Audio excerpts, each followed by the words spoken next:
Big boss Malayalam season 4 ഈ ഒരാഴ്ചത്തെ nomination 3 പേരാണ് എത്തിയത്. Dhanya Mary Varghese, Ronson Vincent, Vinay Madhav. ഇവരിൽ വിനയ് മാധവ് എവിക്റ്റായി എന്നാണ് അറിയാൻ സാധിച്ചിരിക്കുന്നത്. എവിക്ഷൻ എപ്പിസോഡിന്റെ ഷൂട്ടിംഗ് ഒക്കെ ഓൾറെഡി കഴിഞ്ഞതാണ്. മിക്കവാറും നാളത്തെ എപ്പിസോഡിലായിരിക്കും പ്രേക്ഷകർക്ക് കാണാൻ സാധിക്കുന്നത്. നിലവിൽ ഒരു ഡബിൾ എവിക്ഷൻ നടന്നിട്ടില്ല. അതുകൊണ്ട് തന്നെ ഇന്നത്തെ എപ്പിസോഡിൽ വിനയ് പുറത്താകുന്നത് കാണിച്ചു എന്ന് വരില്ല. ഇതിപ്പോൾ പ്രേക്ഷകരെല്ലാം പ്രതീക്ഷിച്ച ഒരു എവിക്ഷൻ തന്നെ എന്ന് പറയാം. അൺഒഫീഷ്യലായി നടന്ന എല്ലാ പോളുകളിലും വിനയ്ക്ക് തന്നെയായിരുന്നു ഏറ്റവും കുറവ് വോട്ട്.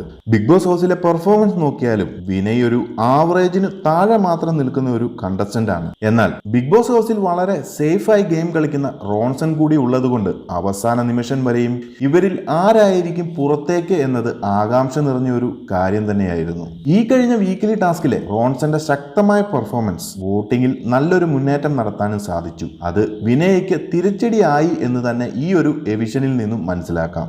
എന്തായാലും നിലവിൽ കിട്ടിയ വിവരം അനുസരിച്ച് വിനയ് മാധവ് എവിറ്റ് ആയിരിക്കുന്നു. എന്നിരുന്നാലും ബിഗ് ബോസിന്റെ സൈഡിൽ നിന്നും ഒരു ട്വിസ്റ്റ് നടന്നാൽ എല്ലാം മാറിമറിയും. കാരണം ബിഗ് ബോസും ഇതിനിടയിൽ പല കളികളും നടത്തുന്നുണ്ടല്ലോ. ബിഗ് ബോസ് മലയാളം സീസൺ 4ന്റെ കൂടുതൽ അപ്ഡേറ്റുകൾക്ക് മറക്കാതെ ചാനൽ സബ്സ്ക്രൈബ് ചെയ്യുക. അതുപോലെ തന്നെ അഭിപ്രായങ്ങൾ കമന്റ് ബോക്സിൽ അറിയിക്കുക.